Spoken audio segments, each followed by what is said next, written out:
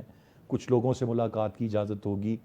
تو ایسی صورتیں تھیں. لیکن اب یہ بیک ٹو اسکوائر ون ہے, پھر وہاں سے ہی دوبارہ چلنا ہے میری نظر میں. آپ کیسے دیکھ رہے ہیں اسے؟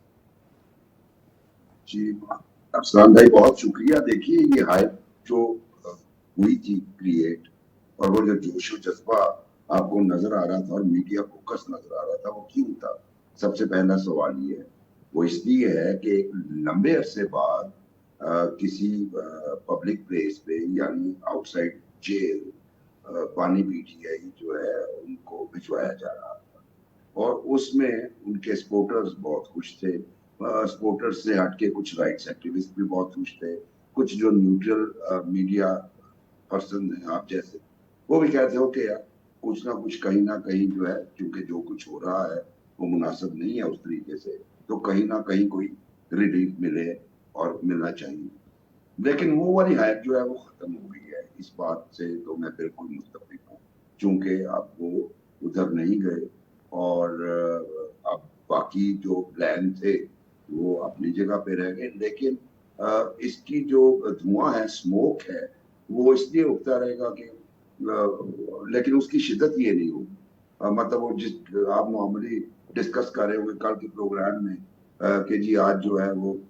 حکومت نے تو جو امینڈیڈ ریویو پیٹیشن سبمٹ کی ہے وہ کی ہے, لیکن پی ٹی آئی بھی صبح کنٹیمپٹ موو کر رہی ہے. پھر ہم ڈیبیٹ یہ کر رہے ہوں گے جی حکومت نے تو کنٹیمپٹ کی لیکن اسی کورٹ آرڈر میں تھا کہ آپ اس کو پولیٹیکل ایشو نہیں بنائیں گے, اور اس میں آپ نے ایک پریس کانفرنس کر دی جس میں محترمہ عظمیٰ خان صاحبہ نے بار بار یہ کہا کہ میں نے انہیں کہا کہ ہم ان لوگوں کو نہیں چھوڑیں گے. تیسری بات اس میں سے جو ایک انڈیکیشن آئی کہ ٹھیک ہے عمران خان صاحب فٹ ہے, لیکن ایک چیز وہ جو بار بار عثمان خان صاحبہ نے اگر خود وہ نیریٹو کریٹ کیا ہے تو وہ کوئی اچھا نہیں کیا, اور وہ یہ تھا کہ وہ بار بار کہہ رہے تھے کہ مجھ سے بڑا غیر انسانی سلوک کر رہے ہیں. یعنی یہ وہ والا پوائنٹ ہوتا ہے جب آپ کو نظر آتا ہے کہ ایک بندہ تھوڑا سا ویک ہو رہا ہے اس کی ول پاور. تو یہ پریس کانفرنس ہے وہ بولی خاتون ہے, ان کا سیاست سے لینا دینا کوئی نہیں, وہ بول پن میں ان کا بلڈ پریشر بھی ایکٹیویٹ کر گئی, فٹ بھی ڈکلیئر کر گئی. لیکن بہرحال یہ سارا کچھ جو تھا یہ بھی سپریم کورٹ کے آرڈرز کی خلاف ورزی تھا. اچھا اسی میں ہم مزید کرٹیسائز کرتے رہیں گے گورنمنٹ کو کہ بھائی اگر آپ انہیں بھیج دیتے جیل مینولز کو ذرا تھوڑا سا ریلیکس کر کے, چونکہ کورٹ آرڈر تھا اور اب بات ریپیٹ کرنے کے لیے کورٹ آرڈر پہ ہی میاں نواز شریف باہر تک چلے گئے تھے اور انہوں نے اپنے خرچے سے علاج کروایا تھا. بلکہ میں تو یہ کہتا ہوں کہ پاکستان میں تمام قیدیوں کو یہ پریسیڈنٹ ہونا چاہیے اور تمام قیدیوں کو جو افورڈ کر سکتے ہوں پرائیویٹ ہاسپٹل میں علاج کروانا اور جینون بیمار ہوں تو ان کو یہ فیسلٹی ہونی چاہیے. Why not? اگر وہ پبلک ہاسپٹل میں سے سیٹسفائڈ نہیں تو جو افورڈ کرتا ہے اس کے لیے ہونی چاہیے. اس میں کوئی ایسی کنفرم نہیں تھی, ریلیکسیشن دی جا سکتی تھی اور اس کو اس طرح کر کے ایک ایشو بنانے کی کوشش کی گئی. میرا خیال ہے کہ وہ جو میجر ایشو تھا وہ ختم ہو گیا. اب ہم بحث کر رہے ہوں گے, کچھ کورٹس میں پٹیشن ہوں گی, لیکن وہ ہائپ تھی وہ ختم ہو گئی. یہاں پہ جب گورنمنٹ کے لوگوں سے مجھ سے بات کرتے تو آف دا ریکارڈ کہتے ہیں دیکھیے ہماری چالاکی, ہم نے جیل مینولز کو بھی اپہولڈ کیا لیکن ساتھ میں ہم نے بانی پی ٹی آئی کی بہن کے منہ سے نکلوا دیا کہ جی وہ تو بالکل فٹ ہیں. اس کے برعکس اگر آپ اس سے پہلے جب سپریم کورٹ کا فیصلہ آیا اس سے پہلے فارمر پریزیڈنٹ عارف الوی صاحب کا ٹویٹ دیکھیں, رپورٹس کے حوالے سے جو گفتگو ہوئی اس کے مطابق تو انہیں بڑی سیریس النس تھی, لیکن ان کی بہن کے مطابق بلڈ پریشر نارمل ہے. The only problem is anxiety because of loneliness. تو وہ والی انہوں نے بیان کی. تو یہ بات بھی ٹھیک ہے کہ اگر وہ جیل میں ہوتے تو شاید یہ انگزائٹی ہاسپٹل میں ہوتے نہیں, لیکن یہ بھی تو دیکھیں مبشر صاحب بات وہی ہے کہ جب آپ ایک طویل عرصے تک سینٹر آف اٹینشن ہوں, لائم لائٹ میں ہوں, انٹرویوز ہو رہے ہوں, مجمع, جلسے, جلوس, میٹنگز, ہر وقت آپ ان کو ایڈریس کرتے ہوں اور وہ آپ کو داد دینے والے اور سننے والے ہوں, واٹ ایور یو سے. اور پھر جب آپ اقتدار میں ہیں آپ اس سے نکلے, زمان پاک میں بھی آپ کی ایک روٹین رہی, اب ظاہر ہے جب آپ کو وہ آڈینس میسر نہیں ہے اور ایک طویل عرصے سے نہیں ہے, تو میں یہ آپ ہی سے پوچھ رہا ہوں مبشر بھائی کہ اس کا ظاہر سائیکلوجیکل افیکٹ تو انسان پر بہت حد تک پڑے گا نا, اس کو ضرور آپ رسپونڈ کریں. اور شاید پہلے یہ تھوڑی سی بات ہوگی, میر صاحب سے بھی میں نے یہ سوال کیا تھا کہ اس وقت وہ بہنیں جو عمران خان صاحب کی ہیں وہ اپنے جذبات رکھتی ہیں, ہم ان کی قدر کرتے ہیں, کسی بھی بہن کے ویسے ہی جذبات ہوں گے, لیکن جو پولیٹیکل ٹریننگ یا سیاسی ٹریننگ نہ ہونا ہے, تو ابھی جو آپ نے جس پوری پریس کانفرنس کا ذکر کیا تو آپ نے یہی بات کہہ دی کہ ایک طرف انہوں نے بہت ساری اور چیزوں کا ذکر کیا اور ایک طرف 120 اور 80 ماشاءاللہ بلڈ پریشر بتایا, جو کہ بہت مشکل ہے اگر جنرلی بھی 100 لوگوں کا چیک کیا جائے, اتنا بیلنسڈ ملنا اور باقی چیزیں بھی, اور آنکھ کے مسائل بھی ٹھیک ہونا. تو یہ بھی وہ کہہ گئیں because of lack of knowledge کہ کتنی کہنا ہے, کیا کہنا ہے, کس کو کہنا ہے. جی بالکل ایسا ہی ہے. دیکھیے وہ آپ کی بات ٹھیک ہے, لیکن پاکستان میں بڑی پریسیڈنٹس ایسی کہ لوگوں کو جسے ہم پنجابی میں کہتے ہیں پریا میلہ, بھرے ہوئے میلے سے اٹھا کے جیلوں میں بھیجا گیا. سالیٹری کنفائنمنٹ بھی تھی. مثلا اس کی سب سے بڑی مثال تو میں آصف زرداری کی دوں گا, جو یہ کہتے تھے یا میں پرائم منسٹر ہاؤس میں ہوتا ہوں یا جیل میں ہوتا ہوں. سالیٹری کنفائنمنٹ کی جو ہے وہ دیکھی بھی ہے, آبزرو بھی کی ہے, لیکن وہ والے معاملات جو ہیں, بلکہ اس میں آپ کو ایک قصہ سناتا ہوں کہ جب مرزا بھٹو کیس میں جو ہے وہ ہوا, ان کا رپورٹ جب آئی اور انہیں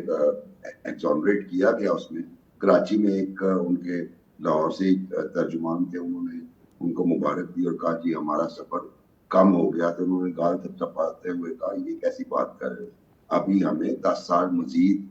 سختیوں کے لیے تیار رہنا چاہیے. سو وہ یہ میں اس لیے بتا رہا ہوں کہ دیکھیے جو منچا ہوا کھلاڑی ہوتا ہے نا, وہ فور سائٹڈنیس کا مظاہرہ کرتے ہیں اور آگے کیا آ رہا ہے اس کو بھی فورس ہی کر لیتے ہیں. انہیں پتا تھا کہ بھئی یہ کیس سے ہو گیا تو مزید کیسز بن جائیں گے. سو اس میں یہ والا جو ٹیمپرامنٹ ہے یہ, اور پھر دوسری بات یہ کہ آپ کو وہ بھی یاد ہوگا, آصف زرداری نے کہا تھا کہ یہ 2 سال بعد بتاتی ہے, تو تیسرا سال ہے, تو اس میں آپ دیکھیں آگے کیا ہوتا ہے اور کیا نہیں ہوتا. اور آپ کی بات ٹھیک ہے, اس میں سمجھتا ہوں کہ چونکہ پارٹی کا سٹرکچر کوئی نہیں پی ٹی آئی کا, اور اس میں اس بریفنگ سے پہلے ایک کنسلٹیشن سیشن ہونا چاہیے تھا اباؤٹ واٹ ٹو سے اینڈ واٹ ٹو ناٹ. وہ چونکہ اتنے گروپس ہیں وہ بھی نہیں ہو پایا, تو پھر اس کا نتیجہ اسی طرح کی ایک جسے آپ کہتے ہیں کیوٹک پریس کانفرنس ہی ہو سکتی ہے, جو کہ آپ کے رائٹ. جی مبشر بھائی بالکل آپ کا پوائنٹ آ گیا. آگے بڑھتے ہیں ہم اس پورے کے پورے ایپیسوڈ سے. سجاد میر صاحب, بلوچستان اور بلوچستان کی عوام, بلوچستان کی لیڈرشپ, مرکز نگاہ, آج کا دن خاص اہمیت کا حامل رہا, جہاں پر ایک طرف فیلڈ مارشل اور پھر اس کے بعد ہم دیکھ رہے ہیں نیشنل ورک شاپ بلوچستان میں پرائم منسٹر پاکستان بات کر رہے ہیں, اور جو پورے دن کی ہیڈ لائنز بن رہی ہیں وہ بلوچستان کے لیے بن رہی ہیں. یہی وہ توجہ ہے, یہی وہ امپورٹنس ہے, اور یہی وہ کہہ لیجئے کہ ریپیٹڈ ایفرٹس ہیں جو ہمیں کرنی چاہیے. اور اسی طرح بلوچستان کے نوجوانوں کو, وہاں کے جرگوں کو, وہاں کی لیڈرشپ کو, سب کو ایک ڈائلاگ میں لے کے آنا چاہیے. That's the way forward, especially جب ہم وہاں پر فتنہ الہندوستان اور فتنہ الخوارج سے ڈیل کر رہے ہیں. نہیں, یہ درست بات ہے جی. بلوچستان کی اہمیت کئی لحاظ سے ہمارے لیے ہے. ایک تو گوادر پورٹ کو ہم ڈیولپ کرنا چاہتے ہیں, ڈیولپ کر رہے ہیں, اور دنیا نہیں چاہتی کہ یہ ڈیولپ ہو, کیونکہ اس کے ذریعے سے پاکستان کا پوری دنیا کے ساتھ ایک رابطہ, دوہرا رابطہ قائم ہو جائے گا, بائی ایئر بھی اور بائی سی بھی. ایک تو یہ مسئلہ ہے, اور یہ سبسٹیچیوٹ بنے گی دبئی کی یا دوسری بندرگاہوں کی جو اس خطے میں پائی جاتی ہیں, اور جہاں پہنچنا ذرا مشکل ہوا کرتا ہے.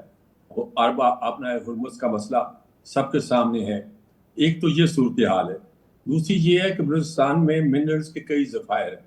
اور امپورٹنٹ منرل کے ہیں. سونا اور تانبا تو ہے ہی, لیکن اس کے ساتھ مائنر منرل جو کہ بہت ضروری سمجھی جاتی ہیں صنعت و حرفت کے لیے, وہ بھی اس خطے میں موجود ہیں. اور اس لحاظ سے بلوچستان ہمارے لیے ایک بہت ہی امپورٹنٹ خطہ ہے. یہاں کی آبادی کم ہے, اور آبادی چونکہ ایک ٹرائبل بیک گراؤنڈ رکھتی ہے, اس لیے اس بات کی کوشش کی جا رہی ہے کہ ان لوگوں کو ورگلایا جائے. لیکن ان میں سے ایک بڑی تعداد محب